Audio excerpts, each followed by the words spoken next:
my father-in-law, he's Bitcoin mania, at the moment, and 4 months ago he's telling me I was crazy. 4 months ago, I was telling you to buy NAB shares. Yeah.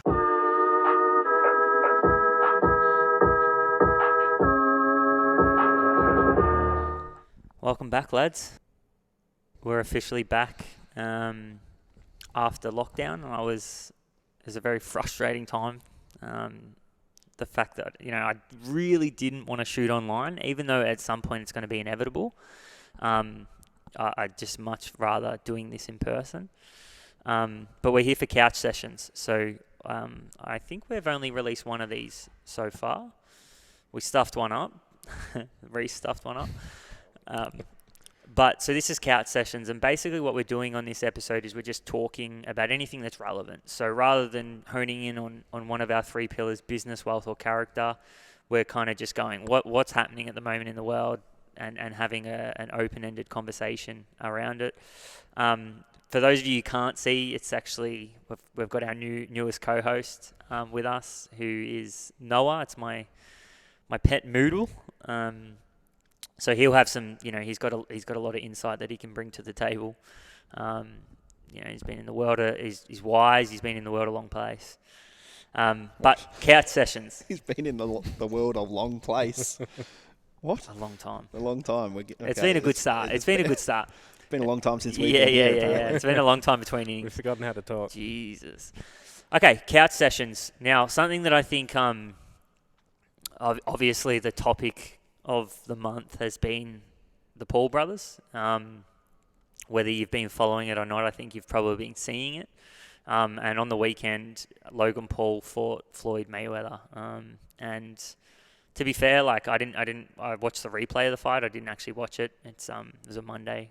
I had shit to do, but I kept an eye on it. And I have been keeping an eye on both Logan and Jake. And I just think it's absolutely fascinating what's happening right now. You've got two brothers who are YouTubers, and I think Logan made 20 million from the fight, which is just ridiculous. So much more than a regular boxer, hey? Yeah, man. Well, Floyd pulled in, 130, right? So it does show that Floyd... I think the thing that you can look at both of those fighters and say they both know how to market themselves. But I think it's fascinating, right? Because then you got Jake Paul, who he just runs a fucking muck.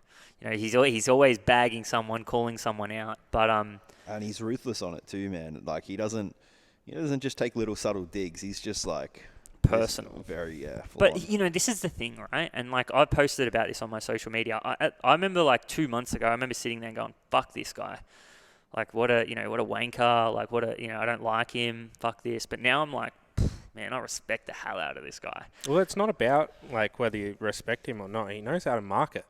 He knows how to use PR to his advantage, and he realizes that bad press is good press. Any press is good press. So no matter how controversial it is, he's getting his name out there. Yeah, it's funny. I'm reading 48 Laws of Power. I've read it a few times, but it's one of the laws is court attention at all times. And I think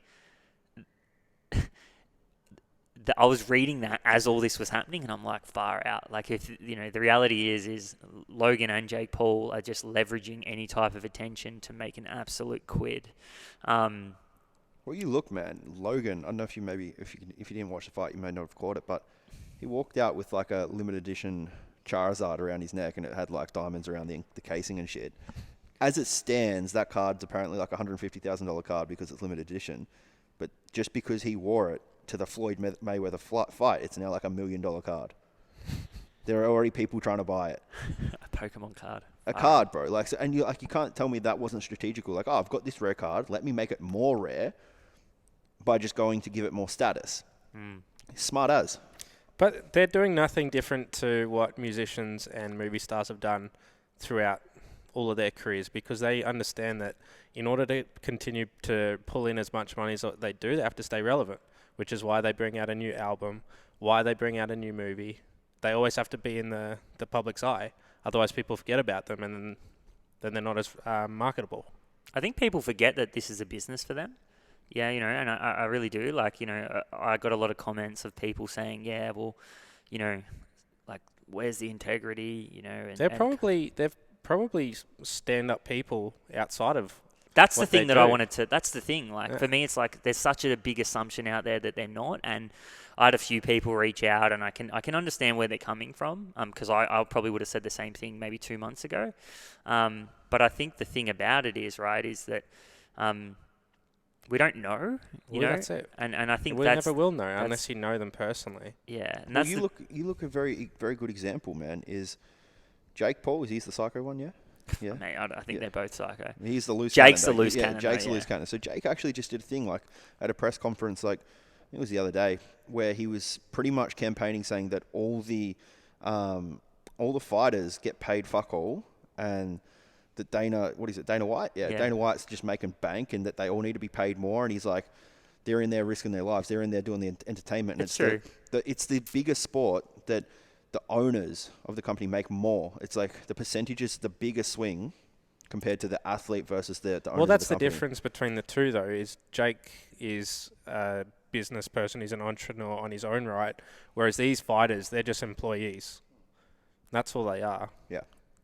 Yeah, but I think, you know, as I was saying, I think there's a lot of comments, right? And it's like people, they like the morals, the ethics behind it, and they're kind of like that's they can't get it, they can't put that aside to actually respect the fact that they're, you know, that they're great business people, if that makes sense, and they know how to market themselves. And I think the assumption is that everything we see in the media is the truth, right? That's kind of how it is. It's like, you know, oh, I read this article, I seen this, I seen that, and it's like the reality is that, you know, the media are probably doing things twice as bad as what Jake Paul is, if not, you know, fucking 10 times as bad, right? But because we trust them so much, and because we just like believe them, you know, it's like all of a sudden Jake Paul and these guys are the bad guys, right? And I just think, like, you know, I honestly look at it and I think I respect them because I think they're the best marketers in the world. I honestly, you know, right now there's no one better. You know, like, you know, the fact that I think, you know, they sold over 1 million pay-per-views, right, which is just ridiculous. To watch a YouTuber. Yeah. Fight. How did he even get that into that position, right? Like, think about it. And this is the thing I respect. Logan Paul, I watched his speech, and he was saying that he stood in front of the mirror 5 years ago and said, I'm going to be the best entertainer in the world. And I think that's the respect, right? That's the respect I give him, because I'm like, you know what? Like, no matter how he's going about it, I'll almost look at it like wrestling, right? Remember when you were a kid in wrestling and there was like the good guys and the bad guys? It's like, you know, you look at it now and you look back and you go, well, you know, bad guys was a part of his role. You know what I mean? But I at the time, I still didn't like him, you know, except for the fact that now I'm nearly 30 and not 10. But I feel like people still treat it as that. They can't see, you know, they're looking at the surface. They're not looking behind and saying, you know, I guarantee you, Floyd and Logan were probably texting and saying, yeah, you do this, and hey, and I'll do this, right? And then you do this, and then it's like, because guess what? We're going to market the hell out of this. And Floyd said it after, and did you see his interview? No. Floyd's sitting there, and they're like, yeah, what about your legacy? This tarnish your legacy. And he goes, my kids can't eat legacy, right?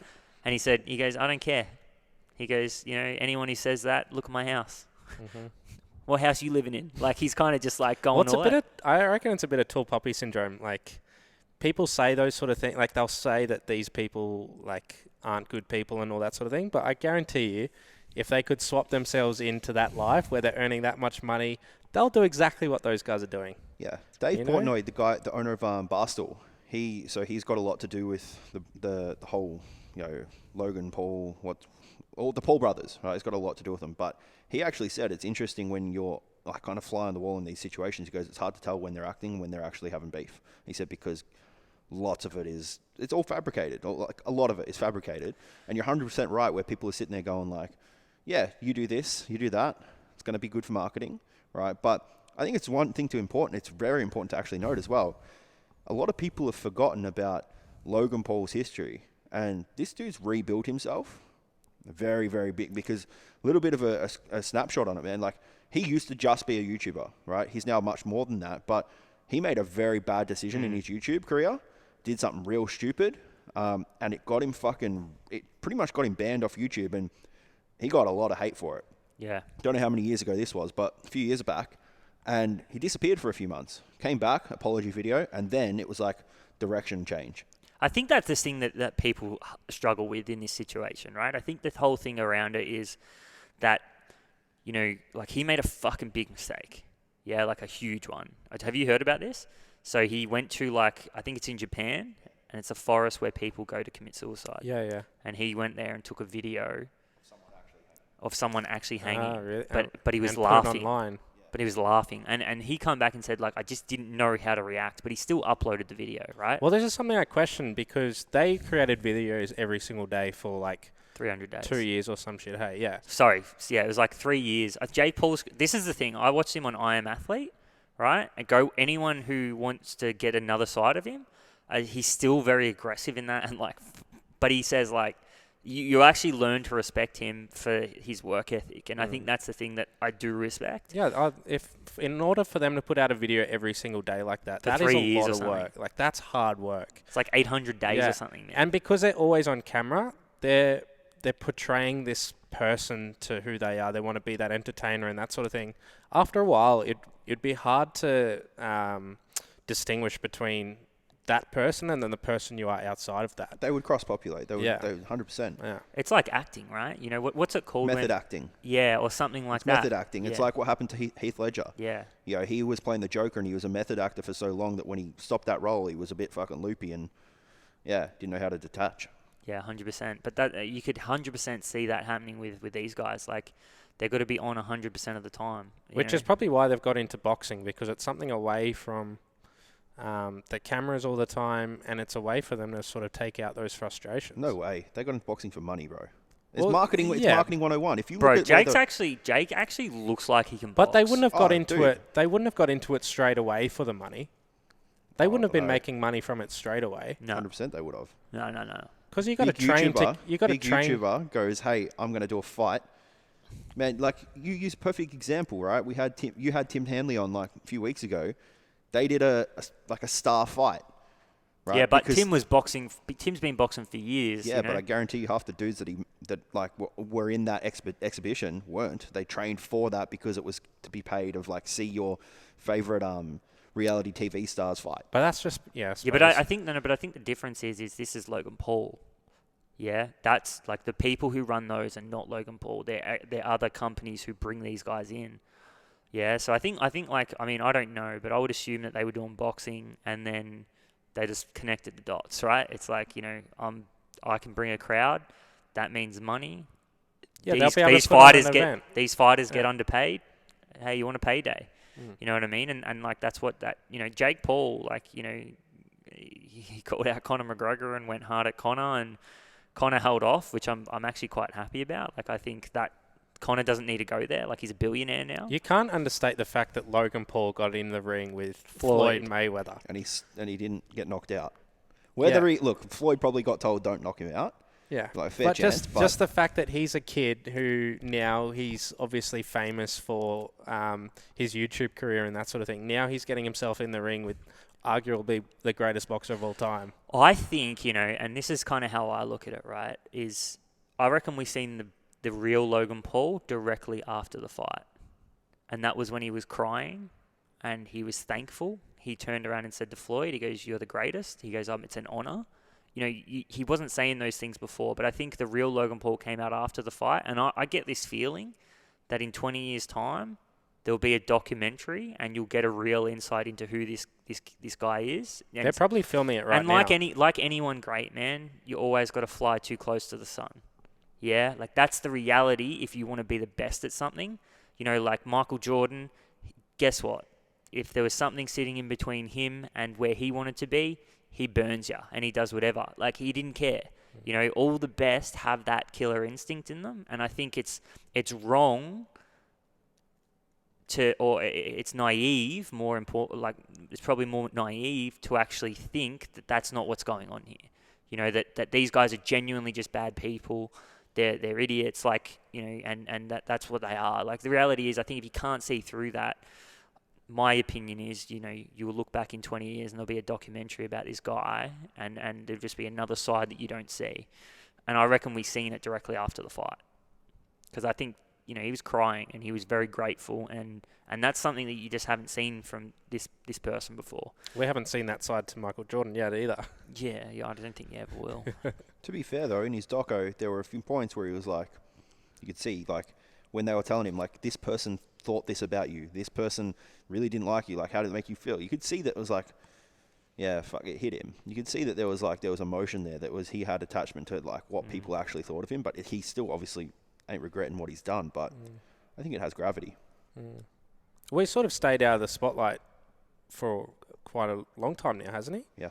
He hasn't done anything that's been too out there, so he's probably dealing with those demons. You know, and this might be something that the Paul brothers have to deal with later in life. Oh, man. Once they reflect it back on their careers and think, shit, I was an idiot back then. 100% I have so many regrets. That's kind of what I mean. The reality is, if you want to be great at something, you got to fly too close to the sun. Like, you're going to have to be on. You're not going to get liked by everybody. You know, that's half the battle. Is if you can get past not being liked by everybody, and you just do what you got to do to get that success. That's what successful people do. Like, how many times do you hear about it where you might think something of someone, and all of a sudden you just hear these little stories of, like, burning people and these kind of things. And I'm not totally against that. Like, I think that the reality is if you want to be the best at something, nothing else matters. And you can look at any of the best, right? The best of the best. Like, look at Floyd. Floyd's like, you know, he pretty much come out and said, I'm richer than all of you, and that's all I care about. But he'll still have fans. Yeah, some people look at that and be like, yeah, that's not my style. But Floyd doesn't care about that. Floyd, and he said it, like, my kids can't eat legacy. You know what I mean? And it's like, I think there's a lot of truth to that. And I think, you know, I actually, and this is kind of the question, right, is what is that line, I guess, and does it exist? Because we talk about someone like Elon, right, where 1 week we absolutely love him, and then the next we're like, fuck this guy. Right? And it's kind of the same. You know, like, for me, I look at Jake Paul, I look at Logan Paul, and then I look at Elon, and I look at them in the same light. Because I start to think to myself, I'm like, these guys are both the best marketers in the world, but they just don't, like, you know, there's a no fucks given to consequences of things because they're that powerful. There's that much influence there. The line is simple, man. It's like these guys that have mastered marketing have just really just taken and understood the fact that for every person that doesn't like them, there's 10 that do. And they're no longer concerned or no longer pandering to the people that don't. They're just concerned about, well, I'm going to create content for the people that love me because they're going to create more virality, which is going to equal more money. Same in business. People can take that attitude with business. Like, fuck, you're only going to have X amount of fans. Only these people are going to buy your product. Tailor to them. Pander to them. Rather than worry about all the people that hate your shit. But that's exactly what Logan and Jake are doing. They're guaranteeing that the people that love them will share their shit. The people that hate them, they're going to have bad shit to say about it, but they're going to share their shit. Exactly what Braid said is, like, they've just accepted the consequence that any press is good press. They've leveraged their influence and their social media platforms in order to then seize on whatever opportunities come their way. And for some people, it doesn't matter whether that conflicts their morals and that sort of thing. They'll just happily do it for the money. Obviously, there are people who don't do it because it does go against their morals. But for these guys, they don't care. They see the opportunity, they want to make money, and that's what they're doing. So before we move forward then, thumbs up, thumbs down. Logan and Jake? I think, yeah, thumbs up. Yeah. Thumbs up. They're making money. They're making me laugh. Yeah. I mean, look, that's without knowing any kind of firm details of you know, I've heard some allegations and stuff, which I'm not going to go into, but, you know, from the surface, from what I've seen, thumbs up. If there's some things that come out that are true, I probably would say thumbs down. But the next thing is Elon, right? And fuck, man, I'm having demons at the moment. You know, like, I'm so detached from this, man. What's going on? Just what he's doing with, like, Bitcoin and how he influences markets and these kind of things. And this is, I guess, the initial question is you said any press is good press, but for someone as powerful as Elon, I don't know. I think there could be an exception here because I really want to buy. Like, I love Elon, but now, like, we were going to get him on the wall, and now I'm still questioning it. I don't think we get him up there anymore, honestly. I think he's at the point where he's taken it too far and he's hurt too many people. and this is the thing, this is kind of what I'm talking about, right? Is like, is there? We said any attention is good attention, right? But in someone like Elon, when he's probably the most powerful person in the universe in terms of influence, right? If there could be some hidden motherfuckers out there that we don't know about, but outside of those guys, I think Elon's probably got the most influence. But I guess the way I look at it is like, well, look at me and you questioning him like 2 months ago. Well, I just don't understand what his agenda is, At least when it comes to Logan and Jake Paul, their agenda is themselves. And it's to make themselves money. Elon doesn't need money. No. So what's he doing? But it doesn't make sense because like this is why I detached, right? Because there was so much where I was like, this makes no sense. It's annoying me, so it's easier just to push it aside. But the big thing that's confusing is like, it's so sporadic where he's self-serving and then he's not, and then it's like, well, he's almost essentially being so hypocritical of himself. It just kind of it boggles my head. Professor Galloway said something on one of his podcasts a couple of weeks ago, and he said, I think it gets to a point where you become so rich and powerful that people start to look at you and actually think they want to take you down. Like they've got to the point where it's not fair anymore that these people have amassed so much money, and now they're using that power to influence markets and that sort of thing, which actually does ruin people's lives. Yeah, I mean, I don't know. Like, I look at fucking Elon, right? And I'm like, he's either, yes, he's doing that, or, like, what did he come out on? What's he got? Is he autistic?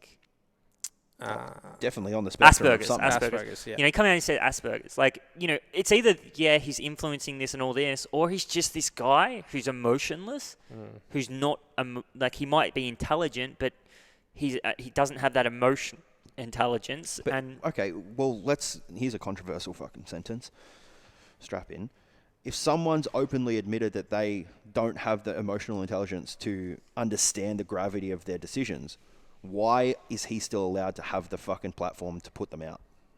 Well, you have the power of like freedom of yeah, speech. But that's my point. That's where it's controversial. If they you've got took it someone away that from has, Trump. Yeah, exactly. Yeah, but he was inciting riots and harm against other people. Yeah, but dude, this guy, like, it's devil's advocate moment where, like, I'm not trying to be a prick, but if he's saying that he's openly emotionless, can't understand the gravity of his decisions or the way he puts content out there, right? That has huge, measurable fucking damage for people's lives. We're talking about a guy who named his kid X fucking like a cat running across a keyboard, he called it. Do you know what I mean? And that's kind of like what I'm thinking is like, like we're not dealing with a normal human here. Like, like he's either the smartest guy in the world, well, he's probably one of the smartest in the world, but like there's another side to this that I'm like, yeah, he could be doing all this, or he could just be the smartest, most influential man in the world who just lacks emotional intelligence. And it's like, I kind of want to believe the latter, but I'm also like, that's almost a little bit naive as well. Like this guy's trying to send people to Mars. He knows what he's doing. Yeah. I can't believe that's where it's a big comparison. But to Trump, like his platform got taken away because yes, he was causing riots and so on. But how many people's lives potentially could have ended because they had so much invested into this shit? To be fair, though, there's no regulation around the crypto markets and that sort of thing. So he's not doing anything illegal. Inciting riots is illegal. Yeah, illegal, no, but against morality. But I mean, it's interesting considering that Jack is the CEO of Twitter, so he could potentially take it away from him. So Jack the is question, he's so pro Bitcoin as well. Yeah. Who do you reckon gets the most likes on Twitter? Oh yeah, Elon. But that being, they didn't have to take down Trump. Think about how much business Trump was bringing Twitter. Yeah. And they still. So got here's rid the of question then: why don't you want him on the wall? I just think. I think his integrity has gone out the window for me, because only knowing that because he's potentially ruined a lot of people's lives. So my question is there a negative consequence for his companies, right? Because this is what we said. We said courting any attention is good attention. Is there an exception to the rule here? Well, to be fair, I think Tesla's too big to fail now. It's like Jeff Bezos stepping away from Amazon. Amazon's going to thrive. It's only going to get better. Tesla's at a point where it's only going to get better. even if it doesn't have Elon running it anymore. So I don't know. It's a good question to ask. I don't know. It's like I'm. Well, battling. there's the big question is potentially. I don't want to go too conspiracy on this, but like, if maybe the people calling the shots are telling him to make these decisions, so it doesn't have a negative connotation. Oh, so if you look at it from that point of view, his third biggest investor is BlackRock, and BlackRock has the ESG compliances that they have to live by, and so Bitcoin, all the FUD around the cost of mining and all that sort of thing, he would have had something to say, and you're not going to do as you're told. Tap on the shoulder. Oh, 100%. So then you go, okay, is it really bad? Does it have a bad connotation, or is he just doing what he's told to get a better outcome? Well, we don't know. Like, you never will. These people have so much more information than we do. Like, why are they all wanting to go to Mars? There's a reason they're all wanting to go to Mars. Dude. There's a whole podcast. I think one thing we can agree on though is like, just from an individual standpoint, Logan Paul, Jake Paul, you could go Floyd Mayweather, you could go Elon, you could go, like powerful people. Although Elon's like, he's probably miles above the other guys, but they know how to market themselves, and it's crazy to think how much influence a single person can have. Like you got to really think about this. There was once a time when Elon Musk was like a fucking 15-year-old boy, like a 10-year-old. He was at college, and same with Logan. And I think it just kind of, when you think of it like that, you just go far out. Like how have these people gotten to this point where they've got so much influence? And it's obviously from being able to market yourself really, really well. It's also hard work though. Yeah, 100%. They've put in the work in order to get to where they were. Otherwise, they wouldn't have any influence. Yeah. Okay, so the next topic is Bitcoin. El Salvador. So legal tender. Yeah. So what does that mean? Just so that everybody can kind of get an understanding of this. Now they can transact in Bitcoin legally. There's no capital gains because it's not seen as an asset anymore.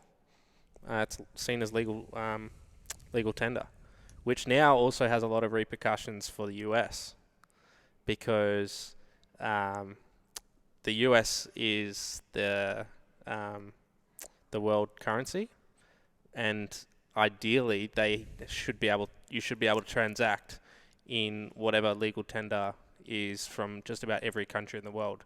So if that's the case, they're going to have to start accepting. It puts Bitcoin. the pressure on massively. Yeah. Same with India, right? So India, they come out and they said instead of banning it, they're going to look into legalizing.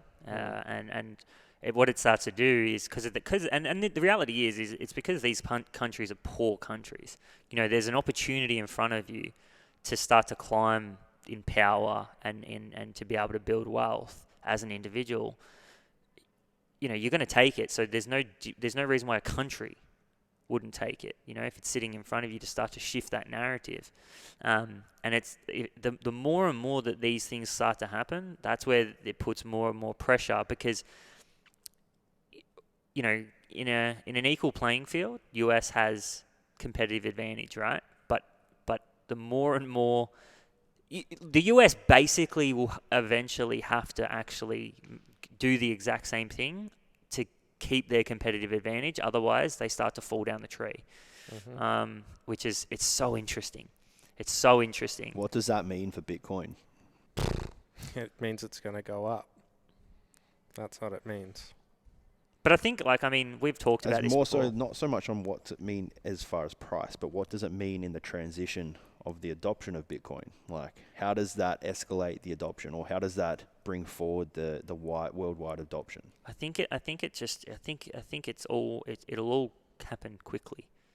Like when I say quickly, I'm not talking days. I'm talking like the more and more that this stuff comes out, humans have been shown that they it's like as soon as one person runs the 4-minute mile, 2 days later someone else comes out and does it. And it's because there's this belief, nobody really wants to be the first, but as soon as you see that first person go, or stand up or whatever, you know, you just go, you know, like you're in a room setting, right? And it's like that embarrassing moment when nobody stands up. I remember I went to an auction, right? In Blair Gowrie. We were looking at a house, right?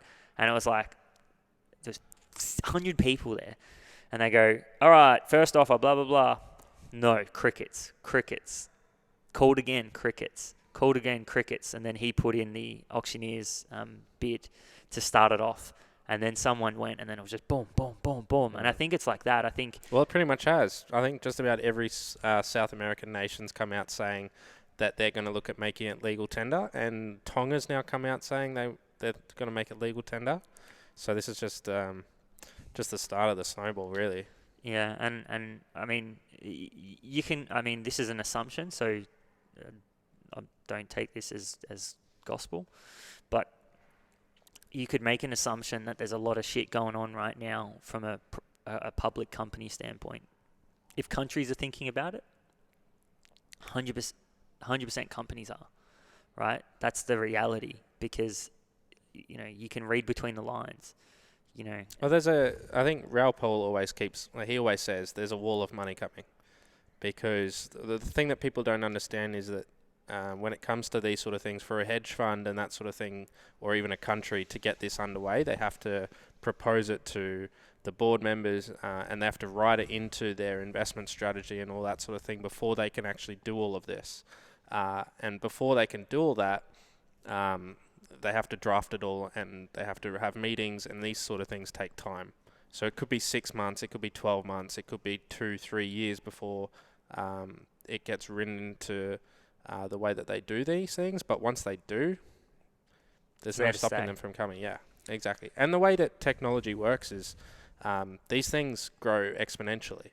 And so that's why we're seeing Bitcoin becoming so prominent in such a short amount of time, only 10 years. It's because of the exponential curve of how technology is adapted into the mainstream. Look at the internet. The internet took 30, 40, 50 years to become mainstream. This is already starting to mature in only 11 years. Yeah. It's insane. And it's because we're 20 years ahead, right? Like, you know, the internet was created in the COVID 90s. COVID helped expedite all of that as well. Yeah, 100%.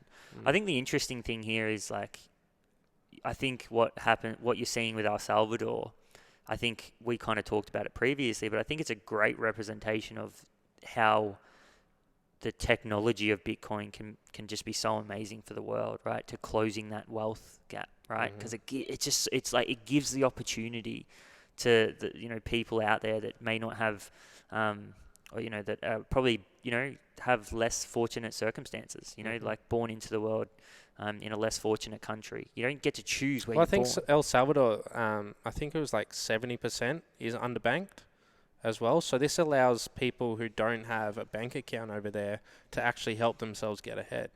Yeah. You know, just by holding on to this asset. Yeah. You're not, and I think, like, the reality is you don't choose where you're born. No. Yeah. Like, that's the thing. We hit the lotto being Australian, you know, and same applies to any other first world nation. 100%. And I think that's like, that's the thing I'm seeing now is, like, you know, a lot of these countries, they're dealing with what has ever come before them. Yeah. Right. And trying to improve their situation. And I think, you know, looking at what El Salvador did, I just think it's such a sign of what's possible. And I think that's what's so exciting about this is that, you know, the universe works in mysterious ways. But I think a lot of the time, if you look at the cause and effect, well, the wealth gap continues to grow like this, there'll be mutiny. And the only way to stop that is innovation, and that's what we're seeing right now. I think, you know, we can all sit here and say that we're going to look back in 20 years, 30 years time, and just be so grateful that we got to see all this happen. It's quite crazy, but it, you know, my father-in-law, he's Bitcoin mania, you know, at the moment, and, you know, 4 months ago he's telling me I was crazy. 4 months ago, I was telling you to buy NAB shares. Yeah. But, you know, it's interesting because, like, I think, again, it's another sign of what's happening right now. Like, I can honestly say over the last 4 weeks, I've had, you know, my group of friends I'm in a group chat with, who I went to school with and played footy with, like, they all bought in, you know. If there was one person who I was going to say was going to be the last, it was my father-in-law, and he's in. And it's interesting to see all that happen. You know, it's quite interesting.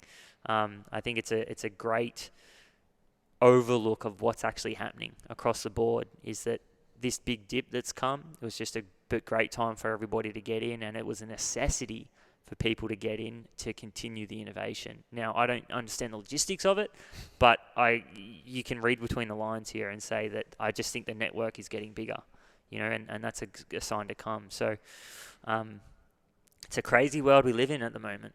Yeah, it's a fucking crazy world. We've got Logan and Jake Paul, YouTubers, you know, boxing with some of the best boxers to ever walk this planet, making crazy amounts of money.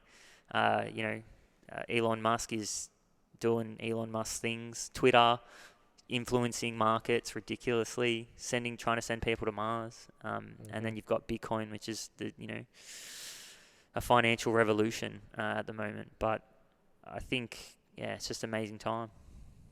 Very exciting time to see what's going on. What do you think, Noah? Pretty exciting? Yeah. So good. It's just a matter of staying on top of it. What, the puppy? Yeah, it's tough. It's really tough. No, I mean, and I think it's just, you know, this is, again, it's quite a random conversation of how it's flowed, but I think, you know, these are all relevant topics that I think, you know, it's interesting to have conversations about, and especially maybe to get some insight on. You know, I know that a lot of people are looking at kind of the opportunities at play here. They're trying to either be extremely successful, they're trying to build wealth, they're trying to get ahead, and you know, although what we're saying right now is nowhere near financial advice, we're just having conversations about the things that we're seeing. Well, the one thing that and you would second, that I've seen the most of is this big dip. And it's essentially, to sum up what you're saying, this big dip has created a larger market, and like, I think what most people assumed would create more scarcity has actually created more, I guess, demand, because this has obviously been never been this cheap before, or not for a long time, and it's something that, at least even in my circle, you know, same thing. People have just like, well, if I'm gonna buy, I better buy now. I'm buying now, yeah. It's it's been interesting. A lot of the people who sold out during the recent decline were what they consider as whales. So people who own, I think it's like 50 Bitcoin or more, they're considered whales. So a lot of those people have cashed out because they've got their 60% gain, which is unheard of, usually for these sort of people. But now it's your everyday people getting in, who don't have that much. They might only be buying 0.2 of a Bitcoin or something, but they're the ones who are getting in. And all of those coins are now being swallowed up by your smaller retail players. That money will come back to the play. That money will come back, though. Exactly. Yeah. People can't, like, the one thing is you know what this thing's like.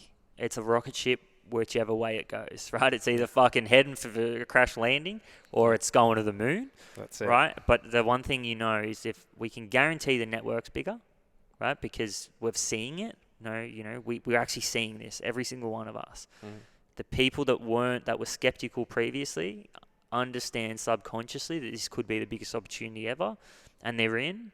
Once it starts to go green again, and really green, that's, like, we've seen it. The biggest way to compare this is, life's fucking good when it's, when Bitcoin's going hard, we walk around with an extra kick in our step, right? But I think it's going to be interesting to see what happens, because once it starts to go green, I think it could just pile. Mm-hmm. Well, you compare this, so the network effect is, you compare it to what happened with Facebook all those years ago. When you first started noticing Facebook, it was like, I don't know. Oh, dude, that was back in the days of MySpace, and everyone was like, "Nah, Facebook, shit." Exactly, it's for older people. Yeah. And then slowly people started getting into it, and now what? How many people have Facebook? It's like 3 billion people or something. Same thing's applying right now with Bitcoin. It's happening before our eyes. And this is something that we can all make money off, as opposed to Facebook, which... Network effects is the most powerful thing in the world. Yeah. Like, if you look at all the successful businesses, the reason they grow, how they grow, is network effects. And exactly. That's the power of Bitcoin, is as the network gets bigger, it gets more valuable. It's simple, because there's scarcity involved. There's only X amount of Bitcoins there, so the more people that are in it, the more scarce it becomes, the value goes up. Now, there may not be as much money in the market right now, but there's a lot more people, and once it's like trust, right? People need to be taken out for coffee before you marry them. Yeah, so it's the same as marketing. Like the way you look at it is you got marriage, which might be a subscription model. Well, what's taking them out for coffee? And it's kind of the same now. It's like, well, if marriage is putting chips in on something like this, or at least putting a good percentage of someone's portfolio, at the moment everybody's taking it out for coffee. Everyone's like, yeah, I'm gonna just dabble in. But once that network is large, everybody's having coffee. Wait until the serious players come on board. Like El Salvador is only a country they're putting in 150 million or something, which is tiny. But wait until you start having your hedge funds who have like $1 trillion under management. Wait till they start coming on board. That's where the wall of money's coming from. And that's kind of what I mean. Like I feel like there's a lot of stuff happening right now that you're not going to know about until 6 months time. Mm-hmm. Like you're not going to know until their results come out. And they can actually announce. That's it. The next reporting period's in September, and we'll start to see a lot more companies coming out, more publicly traded companies saying that they've put it on their balance sheet. And in the meantime, we'll see more countries coming on board, especially countries that don't quite have the privilege that a country like ours does, or the US or the UK, that sort of thing.